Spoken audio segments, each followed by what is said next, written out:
Beauty is central to architecture. However, the paradox is that modernity basically have denied that, or it have made beauty something that we don't talk about, because modernity wanted to be all about functionality, pragmatism, materiality, resolving concrete problems. And however, of course, every architect wants to produce beautiful things.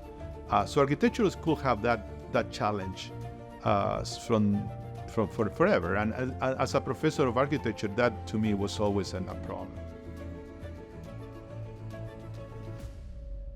Beauty is fundamental to what architecture does. To me, architecture, at least ideally, should produce buildings that are transcendent. Transcendent in the sense that it should foster an improvement of either life condition of humanity, improve our environment surrounded, or make us better human beings, or connected to something, perhaps nature or God. To me, good architecture should do that. And there are three ways in which you could do that. One is ethical, to improve the life condition, do the good. It doesn't need to be a beautiful building, but if you give shelter to people, maybe that's pretty good.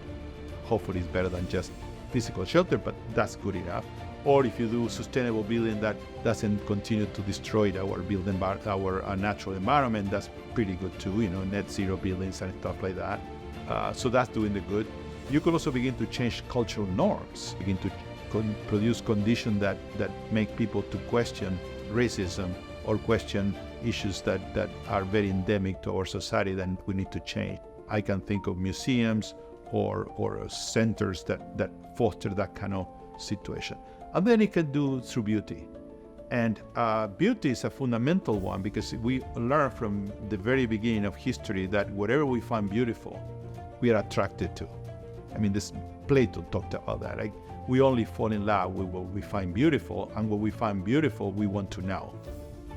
What we don't find beautiful, we avoid or don't pay attention. So if you look at all the great buildings of human beings through history that we remember or they still stand up, are all beautiful buildings for that very reason.